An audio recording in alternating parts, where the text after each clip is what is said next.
வணக்கம் மேடம். வணக்கம். தமிழகத்துல சட்டப்பேரவை தேர்தலுக்கான தேர்தல் முடிவுகள் ஒரு 3 நாட்கள்ல வெளியில வர இருக்கிறது. நேற்று தேர்தலுக்கு பிந்தைய கருத்து கணிப்புகள்லாம் வெளியில வந்துச்சு. அதுல மீண்டும் பாத்தீங்கன்னா தமிழகத்துல திமுக தான் ஆட்சி பிடிக்கும் அப்படின்னு சொல்லி கருத்து கணிப்புலாம் வந்துட்டு இருக்கு. நீங்க எப்படி பாக்குறீங்க மேம் இந்த முடிவுகள்லாம்? வணக்கம். உங்களுக்கும் உங்க நேயர்களுக்கு வணக்கம். கருத்து கணிப்பு எல்லா கருத்து கணிப்பும் அந்த மாதிரி சொல்லல. நீங்க பாத்தீங்கன்னா பொதுவா கிட்டத்தட்ட ஒரு 4 கருத்து கணிப்பு எடுத்துப்போம். மெயினா அதுல 4-5 வச்சுப்போம் வேணாம். ஆக்சிஸ் மை இந்தியா, அதுக்கப்புறம் பீப்புள்ஸ் பீப்புள், பி மார்க்ஸ், அந்த மாதிரி 4-5 எடுத்துப்போம். 4-5 எடுத்துக்கிட்டா கூட எல்லாமே வந்து ஒரு மாதிரி வேற ட்ரெண்டை காட்டுது. ஆக்சிஸ் மை இந்தியா இதை நோக்கி போகுது, டிவிகே நோக்கி போகுது, இல்ல டிஎம்கே நோக்கி போகுது. மேக்சிமம் டிவிகே நோக்கி போகுது. இது வந்து பெரிய மாற்றங்கிறது இல்லை, சர்ப்ரைஸ்ங்கிறத பார்க்குறாங்க. அதிசயமா இருக்கு. அடுத்தது பீப்புள்ஸ் ஆஃப் பீப்புள்ங்கிறத பார்த்தீங்கன்னாக்க டிஎம்கேக்கு 125 145, ஏடிஎம்கேக்கு 65 80 கொடுக்குறாங்க. அது வந்து எவ்வளோ உண்மைத்தன்மை, ஏன்னா அவங்கவுங்களுடைய ஓட் ஷேரே பார்த்தீங்கன்னா கிட்டத்தட்ட 2 கோடி 1.5 கோடி தொண்டர்கள் இருக்காங்க. இந்த தொண்டர்கள் தன்னுடைய தாய் கட்சியை விட்டு மற்ற கட்சிக்கு போட்டிருக்குவாங்களே ஒரு கேள்விக்கு வருது. 65 80 வரச்ச ரைட்டா. அதே மாதிரி இன்னொரு கருத்து கணிப்பிலையும் பார்த்தீங்கன்னாக்க பி மார்க்குங்கிறதுல 125 145, அதே 65 85ங்கிறாங்க. இது ரெண்டும் ஒரே மாதிரி நம்பர் வருது பாருங்க. பீப்புள்ஸ் பீப்புள்ங்கிறதும் இந்த பி மார்க்குங்கிறது ஒரே நம்பர் வருது. எப்படி இதுல மட்டும் ஒரு வித்தியாசம் என்ன காட்டுறாங்க, டிவிகேக்கு 18 24, பீப்புள்ஸ் இந்த பல்ஸுங்கிறது. அடுத்தது வந்து இந்த பி மார்க்குங்கிறது 16 to 26. ஆனா ரெண்டும் 125 145 125 145 ரெண்டும் டிஎம்கே அலையன்ஸ் காட்டுது. அப்படின்னா இந்த செட்டப் பண்ணிட்டாங்களா? மேட்ரிக்ஸ் வந்து 122 132. அதுல பாருங்க 125 125, இதுல 122 132 மாத்துறாங்க. மற்ற அந்த 100 இந்த 120லயே வந்து 3 வந்து வந்திருக்குது. கரெக்டா பார்த்துட்டு பாத்தீங்கன்னா அடுத்தது 65 85, இவங்களும் 87 100, மேட்ரிக்ஸ் 87 100, 3 65 80 65 85 87 100. டிவிக்கே 18 24 16 26 10 12. ஸோ இந்த டிஎம்கே பொறுத்த மட்டும் பாத்தீங்கன்னாக்க கரெக்டா அதே நம்பர்ல 120 கணக்கில் நிற்கிறாங்க. அது எப்படி சாத்தியம்? அதே வந்து கேரளால பாருங்க, இதே 3 நிறுவனங்களும் கேரளாலையும் அதே மாதிரி 75 85 71 79 70 70 75. அங்கே வந்து கம்யூனிஸ்ட் கூட்டணி கட்சி, இந்தியா IIN.in இருக்கிற கட்சி. கரெக்டா? இந்த மாதிரி ஒரே மாதிரி வரைச்சா நமக்கு என்ன சந்தேகத்தை உண்டாக்குதா இல்லையா? ஆனா வெஸ்ட் பெங்காலோட பாத்தீங்கன்னாக்கா 177 118 125 டிஎம்சிக்கு காட்டுறாங்க. அதே பிஜேபிக்கு 96 158 146, 96 158 146. இந்த எவ்வளவு வித்தியாசம் வருது? 96 159 தான் இந்த 3 நிறுவனங்களும் வரிசையா. People's Pulse, P MARQ, Matrize. இந்த வெஸ்ட் பெங்கால்ல இவ்வளவு மாற்றுமையை வித்தியாசத்தை காட்டுற இந்த இது ஏன் திமுகவை பொறுத்த மட்டும் ஒரே யூனிஃபார்மா கொடுத்துருக்காங்க, கேரளாலையும் ஒரே யூனிஃபார்மா கொடுத்துருக்காங்க. அப்படின்னா என்ன அர்த்தம்? IIN.க்கு சாதகமாக இந்த நிறுவனங்கள் இயங்குகிறது அப்பட்டமா தெரியுது. ஏன்னா எல்லாருக்கும் ஒரே மாதிரி நம்பர் வரதுக்கு சான்ஸே கிடையாது. இப்ப நான் குறிப்பிட்ட வெஸ்ட் பெங்கால் மட்டும் என்னது 177னா பிஜேபியை பொறுத்த வரைக்கும் 95லேருந்து 150 இன்னொருத்தர காட்டுறாங்க. 95 எங்க 150 எங்க? இது எப்படி சாத்தியம்? இன்னொன்னு வந்து அக்னிங்கிற வந்து டிஎம்கேக்கு 169. மற்றதை பத்தி பேசவே இல்லை. இந்த அக்னி நிறுவனம் ஒருவேளை அறிவாலயத்திலேயே அங்க இருக்கிற தொண்டர்களே கூட்டு கேட்டு டிக் அடிச்சு கொடுத்துருக்காங்கன்னு ஒரு சந்தேகம். இதெல்லாம் கூட 122 இவங்க வெளியிலேயே பண்ணல.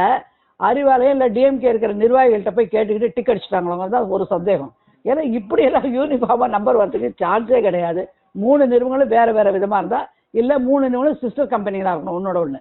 அதுதான் இங்க நிதர்சனமா நம்ம சொல்றோம். அதனால இந்த கருத்து கணிப்போட நன்மையத்தமையை கொஸ்டின் மார்க் வைக்கிறோம். என்டிஏ எடுத்த பிரச்சாரம் தான் தீய சக்தியை ஒழிக்கணும், லஞ்ச லாவண்யத்தை ஒழிக்கணும், மத்திய அரசோட இணைஞ்சிருக்கிற கட்சி வந்தாதான் இங்க நல்லது நடக்கும்னு எடுத்த பிரச்சாரங்கிறது வேற வேற லெவல்ல அவங்க எடுத்துட்டு போனாங்க. எடப்பாடியார் வந்து ஒரு ரவுண்டு முடிச்சு 234 தொகுதி, அடுத்த ரவுண்டு போனாரு. ஒரு 10-12 நாள்ல அந்த கட்சியை சேர்ந்த ஒரு மூத்த தலைவராகிய திரு அண்ணாமலை IPS அவர்கள், முன்னாள் பாஜக மாநில தலைவர் ராய்னா நாயந்தர் அவர்கள், அதையும் தாண்டி மாண்புமிகு பாரத பிரதமர், மாண்புமிகு மத்திய உள்துறை அமைச்சர், மாண்புமிகு வர்த்தகத்துறை அமைச்சர், மாண்புமிகு இராணுவத்துறை அமைச்சர், பாதுகாப்புத்துறை அமைச்சர், இப்படி பல பெரிய தலைவர்கள், பல மூத்த தலைவர்கள், அப்புறம் வந்து அந்தந்த வேறு மாநிலங்களில் இருக்கிற முதலமைச்சர்கள் இத்தனை பேர் பிரச்சாரத்தில் இறங்கியிருக்காங்க திமுகவுக்கு எதிராக. அதனுடைய வந்து பங்களிப்பு இதெல்லாம் கூட்டி கழிச்சு என்டிஏவுடைய பிரச்சாரம் பெரிய லெவலில் இருந்தது.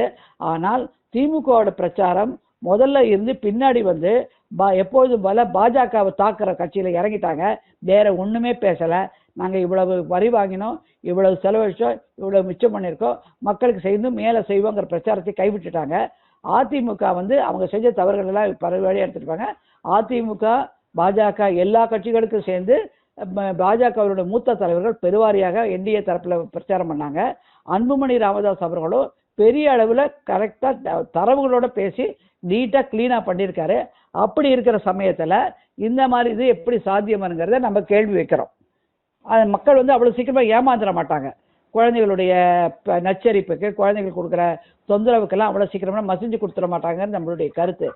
அதனால் இப்போ பார்த்தீங்கன்னாக்க இவங்க சொல்கிற தரவுகளை பார்த்தானாக்க நான் 3 படித்தது வந்து திமுகவுக்கு ஒத்து இருக்கிற ஊதுகுழலாவும் ஒன்றே அதே வந்து பாஜகவுக்கு வேறு மாதிரி வெஸ்ட் பெங்காலில் கொடுக்குறச்சையும் அப்போ இதில் உண்மைத்தன்மை கேள்விக்குறி. இன்னொன்று பெட்டிங் பண்ணுறாங்க. இந்த பெட்டிங் பண்ணுறவங்கெல்லாம் வந்து ஜனநாயக ரீதியாக கரெக்டாக கண்டுப்பாங்க. ஏன்னா அவங்க பணம் இன்வால்வ்டு. அதை பார்த்தா கூட எல்லாம் ஊதுகுழல் மாதிரி திமுக சொல்கிறாங்க. இப்போ இன்னொரு கேள்வி, திமுக என்னங்க சொல்லிட்டு இருந்தது? தேர்தல் ஆணையத்துக்கு பாஜகவுக்கும் கூட்டணி, எஸ்ஐஆர் சாரை வச்சு பீகாரில் ஓட்டு அடிச்சிட்டாங்க, இங்கே கூட்டணி சொன்னாங்க. ஏங்க எஸ்ஐஆர் சார் கூட்டணி வந்ததுன்னு சொன்னேன்னாக்க நீங்கள் ஏன் வந்து புகார் தெரிவிக்கல? தேர்தல் வாக்குப்பதிவு அன்னைக்கு ஒரு புகார் கூட வரல. ஒரு பூத்தில் கூட நீங்கள் வந்து ரீபோலிங் கேட்கல. எங்கேயுமே மால் ப்ராக்டிஸ் இல்லை, வேறு விதமான கையாளப்படலை, யாரும் மாற்றி ஓட்டு போடலை. அந்த மாதிரி எப்போதுக்கும் முதல்ல வந்து சட்ட வல்லுநர் நான் திமுகவுக்கு அப்படி சொல்ல பாரதி அவர்கள் ஒரு வார்த்தை இன்னைக்கு தேர்தல் ஆணையத்தை பற்றி சொல்லலை. மாறாக திமுகவோட தலைவராகவும் தற்போதைய ஆக்டிங் சீஃப் மினிஸ்டரான திரு ஸ்டாலின் அவர்கள் தேர்தல் ஆணையம் நல்லா செஞ்சிச்சுன்னு சொல்லிட்டாரு. ஆனால் பாஜக தரப்புல இருந்தால் தேர்தல் ஆணையம் வந்து பணப்பட்டுவாடாவை கவனிக்க தவறிடுச்சு, இன்எஃபிஷியண்டாக இருந்துக்குங்கிற குறை அவங்க தான் வச்சாங்க. எது கூட்டணி பாஜக சொல்லுது அந்த பாஜக தவறு வருது. ஆனால் வாக்கு திருட்டு, வாக்குச்சோரி அப்படின்னு சொன்ன காங்கிரஸோட கூட்டணியில் இருக்கிற காங்கிரஸும் சரி திமுகவும் சரி கப்சிப் பாரா பூந்தி தமிழகத்தில். அதே மாதிரி மேற்கு வங்காளத்தில் முதல் பகுதி நடந்த போது மம்தா பானர்ஜி ஒரு ரீபோலிங் கிடையாது. அடுத்த தொகுதி மம்தா பானர்ஜிக்கு சாதகமான தொகுதியில் அங்கே வன்முறைகள் வருது. அவங்க கண்காணிப்பர் மேலே அப்போ தான் சொல்கிறாங்க, ஏன்னா அவங்க நிற்கிற தொகுதினால அந்த இதை எடுக்கிறாங்க. இப்படியே பார்த்தீங்கன்னாக்க அதே மாதிரி கேரளாவில் தேர்தல் ஆணையத்துக்கு எதிரான ஒரு புகார்கள் கூட போகல, அஸ்ஸாமில் போகலை. அப்போ தேர்தல் ஆணையம் வாக்கு பட்டியலை சுத்தம் பண்ணதுனால பொதுமக்களுக்கு ஒரு நம்பிக்கை உண்டாச்சு. என் வாக்கை எவனும் திருட மாட்டான், எனக்கு வாக்கு இருக்குது, நான் நேராக போய் வாக்களிப்பேன் அப்படின்னு போய் இறங்கி வாக்களித்தாங்க. தமிழகத்தில் ஒரு இடத்துலையும் ரீபோலிங் கிடையாது.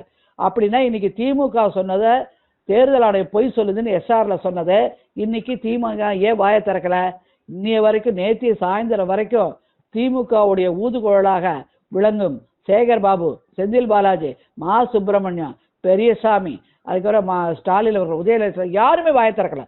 ஆனால் இன்னைக்கு காலையில் ஸ்டாலின் இந்த மாதிரி ஒரு கருத்து கணிப்பை உண்டாக்கி செட்டப் பண்ணிட்டு இந்த திரு ஸ்டாலின் அவர்கள் மீண்டும் முதலமைச்சர் ஆவார் அப்படி கோயில் தரிசனம் போயிட்டு சேகர் பாபு சொல்கிறாரு. சேகர் பாபுக்கு இவ்வளவு தன்னம்பிக்கை இருக்குன்னா வாக்குப்பதிவு முடிஞ்சோடனே அன்னைக்கு சாயந்தரமே சண்டை நடந்தது இல்லையா அவங்க இடத்த, அந்த இடத்துல நின்று ப்ரெஸ்ஸை கூப்பிட்டு நான் சண்டை போட விரும்பலைங்க, எங்களுக்கு ஆணித்தரமாக எங்களுக்கு தான் ஓட்டு வரப்போகுது, அவங்க ஏதோ சொல்லிட்டு போகிறாங்க, ஏன் அப்படின்னு விலகலை அவர்? ஏன் ப்ரெஸ்ஸை கூப்பிட்டு பேசலை? ஏன் இவங்கெல்லாம் அன்றைக்கி சாயந்தரமே ஏன் ஸ்டேட்மெண்ட் கொடுக்கல? அதையும் தாண்டி அடுத்த நாள் ஏன் ஸ்டேட்மெண்ட் கொடுக்கல? அதாவது ஸ்டேட்மெண்ட்னா நாங்கள் உறுதியாக வெற்றி பெறுவோம், எங்களுக்கு நம்பிக்கை இருக்குது, திருப்திகரமாக இருந்தது, அப்படி ஒரு வார்த்தை ஏன் வரல? இன்றைக்கி ஏன் வருது? அப்போ எப்போதும் போல் பணத்தை கொடுத்து ஒரு முன் தயாரிப்பு, இது பணத்தை கொடுத்து ரெடி பண்ணிவிட்டு இன்றைக்கி சொல்லிவிட்டு இன்கேஸ் அந்த கவுண்டிங் 4th அன்னைக்கு கவுண்டிங் நடக்கும்போது திமுக ஆட்சியை இழந்தால் அப்போ சொல்லுவது என்னவென்றால், நாங்கள் அன்றைக்கே சொன்னோமே, என்ன கருத்து கணிப்பெல்லாம் வந்தால் கூட எங்கள் சாதகமாக தான் வந்துச்சு, மக்கள் சொல்லியிருந்தாங்க, ஆனால் இதில் தேர்தல் ஆணையம் உள்ள போது கை காட்டிடுச்சு, வேலையை பண்ணிடுச்சுன்னு பின்னாடி எடுக்கிறதுக்கான ஒரு செட்டப் தான் இது. அப்படின்னு வெட்ட பிடிச்சமா தெரியுது, ஏன்னா நம்பரை பார்த்தாலே தெரியுது. உண்மையான நிலைமை என்னங்கிறது மே 4ஆம் தேதி வெளியில் வரும். எங்களுடைய கருத்து கணிப்பு படி நான் கேட்ட போதில் ஹைகோர்ட் கேம்பஸ்லையும் சரி பல தரப்பட்ட மக்கள் வராங்க அந்த இடத்துல, பொது இடம், அந்த இடத்துல மக்கள் சொல்கிறது நாங்கள் ஆட்சி மாற்றத்துக்கு தான் வேலை செஞ்சுருக்கோம், இன்றைக்குவே ஏன்னா இன்எக்ஸ்பீரியன்ஸ் பார்ட்டியை நாங்கள் எடுக்கலை, எக்ஸ்பீரியன்ஸ் பார்ட்டி தான் இருப்போம். ஏன்னா மத்தியிலும் மாநிலத்தும் ஒன்றா இருக்கிற ஆட்சி தான் வரணும். என்டிஏக்கு தான் பிரச்சாரம் உச்சக்கட்டத்தில் இருந்தது, அதுக்கு தான் நாங்கள் ஓட்டு போட்டிருக்கதா சொல்லலை, நேராக சொல்லலை, இண்டிகேஷன் கொடுக்குறாங்க. பெண்கள் அங்கே வர மகிழா கோட்டத்துக்கு வராங்கல்ல, அவங்களாம் இதான் சொல்கிறாங்க, நாங்கள் மாற்றத்தை நோக்கி தான் செஞ்சுட்ருக்கோன்ட்டு. அதனால இப்போ பொறுத்து இவங்க சொல்கிற மாதிரி ரேஸு திமுகவுக்கும் தாவேக்காக்கும் கிடையாது. இன்னொன்று இப்போ சொல்கிறாங்களே, திமுகவுடைய ஓட்டை தாவேக்கா எடுக்குறது ஏன் நம்பர் குறையல? தாவேக்காவும் 35, திமுகவும் 35, ஆனால் ஏடிஎம்கே 22. இது எப்படி சாத்தியம்? நீ அதிமுகவோட ஆட்சி எதிர்கட்சியா இருக்கு, எதிர்கட்சி வாக்க வந்து ஒரு புது கட்சி எடுத்துக்குமா? ஆளுங்கட்சிக்கு எதிராக தானங்க எடுக்கும். இது நன்மகத்தன்மையை நம்ம பார்க்க வேணாம். அதனால முற்றிலுமே இது தவறு. அதிமுகவோட வங்கி வாக்கு சதவீதம், பரம்பரையான வாக்கு சதவீதம், அந்த 20 லட்சம் யாருனாக்கா 10வது 12வது எக்ஸாம் எழுதினாங்களே 20-25, அந்த 20 லட்சம் பேர்லேயும் கூட 8 லட்சம் ஸ்டேட் போர்டு, 12 லட்சம் சிபிஎஸ்சி, அந்த 8 லட்சம் பேரில் வேணால் அவங்க தாவேக்கா போகிறதுக்கு சான்ஸ் இருக்கே தவிர, இந்த இளைஞர்கள் 12 லட்சம் எழுதினவங்கலாம் ஐஐடி படிக்கணும், மேலே போகணும்னு என்டிஏ பக்கம் இருக்கிறவங்க 12 ஜாஸ்தி போகுமா 8 ஜாஸ்தி போகும், 12 தான் போகும். அதனால் இவங்க சொல்கிற கருத்து கணிப்புக்கு நம்பிக்கை இல்லை.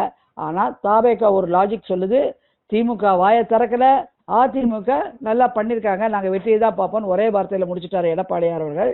இந்நேற்றுக்கு கூட பாஜக தரப்புலேருந்து அவங்க பொறுப்பாளர்கள் கூட்டம்லாம் நடத்தியிருக்காங்க 27 தொகுதிக்கு. அவங்க சொல்கிறது நாங்கள் ஆட்சிக்கு அமைப்போங்கிறது தான் வந்து கருத்தை தெரிவிச்சிருக்காங்க. அதனால் 4ஆம் தேதி எங்களுக்கு எனக்கெல்லாம் ஒரு ஃபீலிங் என்னன்னாக்க, என்டிஏ தான் ஆட்சி அமைக்கும். மாநிலத்து இப்போ வந்து அஸ்ஸாமில் என்டிஏ வருது, பாண்டிச்சேரியில் என்டிஏ வருது, வெஸ்ட் பெங்காலில் என்டிஏ வருது, இங்கே தமிழகத்துலேயும் என்டிஏ தான் வருது. அதனால தான் இன்றைக்கி பஞ்சாபில் இன்னைக்கு 7 எம்பிக்கள் வந்து மாறிட்டாங்க. ஆதம் மாவட்டத்திலேருந்து 30-40 எம்எல்ஏக்கள் மாற போகிறாங்க. இது அங்கே இருக்கிற இண்டிகேஷன் எதுக்குங்க? இன்னைக்கு இவ்வளோ மாற்றம் நடக்கிறதுனால தான் அங்கே மாறுறாங்க. இதை புரிஞ்சுக்கணும் மக்கள். அதுதான் இண்டிகேஷன். எலெக்ஷன் நடக்கிறச்ச அங்கே மாற்றம் வருதுனாக்க, இங்கே வந்து நான் குறிப்பிட்ட 5 மாநிலங்களும் என்டிஏ ஆட்சிக்கு வரதுனால தான் அவங்க மாறுறாங்க. அடுத்தது அங்கே பஞ்சாபில் தேர்தல் இருக்கிறதுனால. இதான் கிளியர் இண்டிகேஷன். மக்களே புரிஞ்சுக்கங்க. என்னுடைய கருத்து என்டிஏ தான் ஆட்சி அமைக்குங்கிறது என்னுடைய கருத்து. நன்றி மேடம். நன்றி, வணக்கம்.